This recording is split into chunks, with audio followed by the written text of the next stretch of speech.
YouTube? It's your girl, Becca doll. And with some more bathroom diaries, I'm gonna do my hair while I chat with you guys. And this is a little bit of a more serious topic. So if you've never been here before, hi, my name's Rebecca Bush. And I am a single mom of two beautiful girls. And I am telling my crazy whole life story on this channel. I'm also adding a lot of value to other people because I talk a lot about mental health, which is something I struggle with, and financial intelligence. I want to, add value anywhere I go, whether I ever reap the benefits of it. So I told you in a previous video that my motto in life is to plant seeds for trees I'll never sit under, because I want to invest into people's lives even if I never reap a benefit from it, because I just feel like that's God's purpose for me on this earth, or whatever you believe in. I believe that's my purpose. I have a very strong urge for knowledge. Or hunger for knowledge. I have insane intuition, like nobody's business. I'm not saying I'm psychic, but I do sometimes dream things before they happen. And I feel like I see things before they happen. Like I can read a room like differently. Like when I leave a restaurant, I can tell where everybody was sitting and what they were eating or doing or whatever. I can tell like before a fight breaks out or something bad happens. I can just sense it, feel it, all of that. And then I think I was given a gift of talking with people. Don't judge me. I'm just a chick with like Wi-Fi, a camera, and some balls to do this. And I was also given a true love for helping people. So yeah, whether you need your taxes done, you want to learn about cryptocurrency and trading, starting your own business, affiliate marketing, social media, just working from home and dropping that 9 to 5, I'm your girl. So chit chat with me in the comments, follow me on other social media platforms. It doesn't matter. You can check me out either way. And I will be sure to, get back to you in a timely manner. So how is everybody? I hope everybody is doing well. Topic of today's video actually is going to be domestic violence.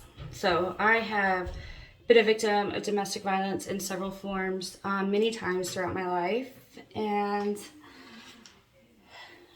I just want to chat about it a little bit. Let's just get down to the nitty-gritty. Domestic violence and abuse can go both ways. First off, it's not just male on female, which is, I feel like, what we hear a lot about, what we see a lot more of, and stuff like that. Women, do not put your hands on a man. Men, do not put your hands on women. If you are in a relationship and you guys have already crossed that line, you need to get out. You're not going to go back. Once certain lines are crossed, there's no going back, and it only escalates. Domestic violence can also look like verbal abuse, holding someone hostage, holding their money hostage, kind of bullying them around, gaslighting them, narcissistic behavior. It can also look like that. It does not always have to be a punch in the face. My little one's crying, but her sister's watching her, so sorry for the interference. If you can hear all that background noise. It doesn't always have to look like a punch in the face or a black eye. And the first very bad domestic violent relationship that I got in, he would beat me up pretty bad. Like really, really black my eyes. He would just snap, and like, it was just really bad. A lot of it I have blocked out. I think that's part of my PTSD and anxiety I've blocked out. But there were several occasions where he got extremely, extremely violent with me. And I ended up just, leaving that relationship completely and walking away, and didn't have any problems with it.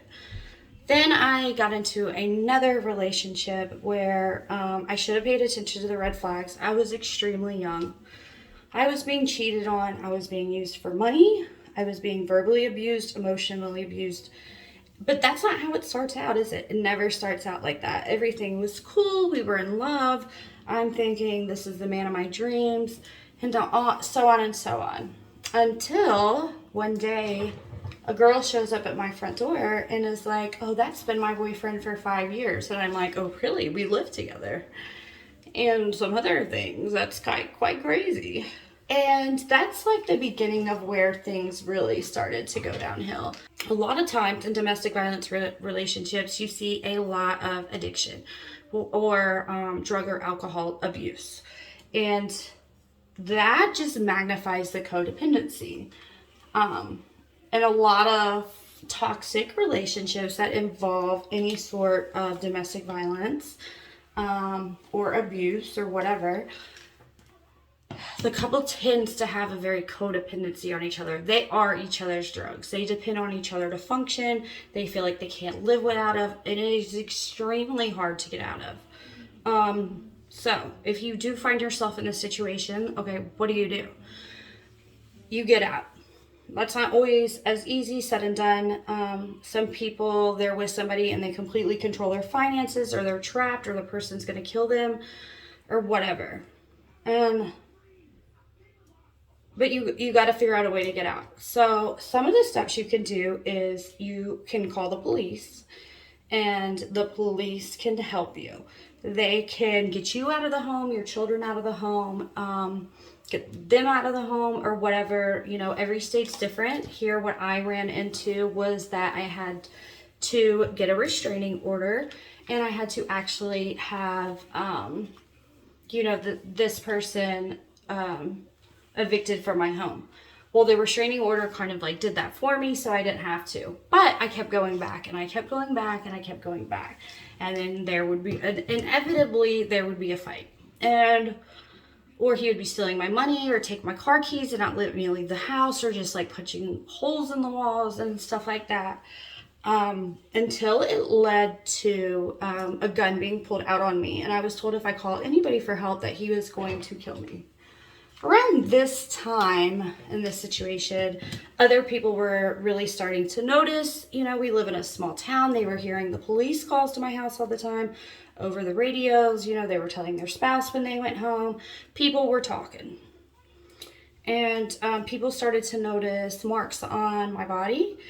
And at that point, people intervened and with love and care, and helped me through the process. So when you do get a restraining order, at least here in Georgia, you will then be and you have a domestic violence case and so forth, there's something called a victim's advocate. Now they can help you with resources. There's places you can go that you'll be completely hidden, that you can take your children, or whatever that is. They can help you with all those resources. They can help you apply for government funding and stuff.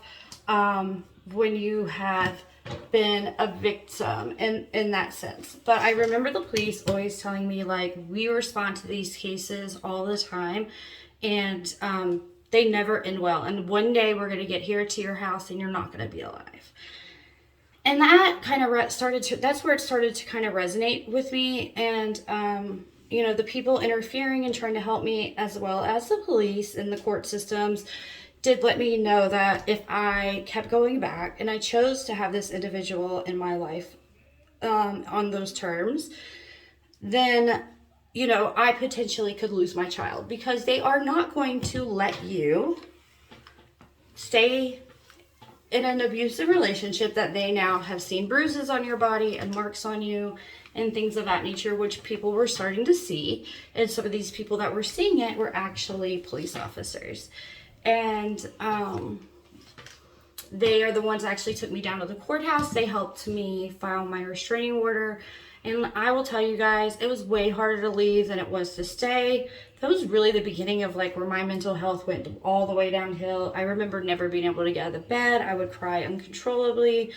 And I just really, really became depressed. And that's where I started my journey with therapy and medicine, and trying to work on myself. And gosh, it's just so crazy. Like, I look back and I had no confidence. So I want you to remember something. Just remember these few things. If you're in that kind of situation, no counseling, no therapy is ever going to change it. You have to move on. You just have to move on. You need to figure out how, you need to get a plan, and you need to move on. If anybody ever needs help, please leave me a message, comment, DM, something. I will do whatever I can wherever you are to, find, Google for you and find, because I know when you're in that dark place, you don't want to go on Google, you don't know where to start, you can't even think clearly. But I want you to know one thing. Abuse rewires the way your brain works, and the longer you stay, the worse it is going to become. I had no confidence about myself. I didn't love myself. I thought my life was over. I thought I couldn't live without this person. And I feel like if I would have gotten out of the relationship sooner, my mental health would not have declined in the degree that it did. It took me a really, really, really long time to get that confidence back. I didn't want people to touch me at all. I didn't want to ever date someone and hold their hand. And I was just very skeptical of people. My agoraphobia started around there, and I didn't want to leave the house. And I just wasn't being the best Becca that I can be. So that's just, a tip of the iceberg, an overview, whatever type of domestic violence. But I just want you to know that there is help out there. Don't feel bad about calling the police to help yourself, because these things escalate. We do have psychopath killers. We do have, premeditated murder and things like that. However, a lot of these situations where someone does get killed, it does not start out like that. It is not like one of the partners woke up that day and said, oh, I'm going to kill them. That does happen. It absolutely happens. That's why we have those charges in the court system. That's not always how domestic violence escalates to someone being killed. Things just get out of hand. I knew in my situation, I was either going to kill him, he was going to kill me, or my dad or one of my loved ones was going to kill him. And do not feel bad. To this day, I still don't feel bad about me standing up for myself. I was an example to my daughter of the proper thing to do and to not tolerate that stuff.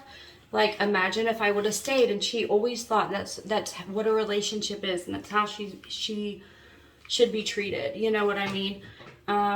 Also look into your past, your childhood, your experiences, what got you in the situation to begin with, so that you can be aware of it and you can nip it in the bud. Look for the red flags when you go into relationships in the future. But there is life after it. I know it's so hard to leave. I know it is, but y'all, you could do it. Don't stay in a domestic violent relationship. I'm telling you, the longer you stay, the worse your anxiety, depression, and PTSD will be, because that is a traumatic situation.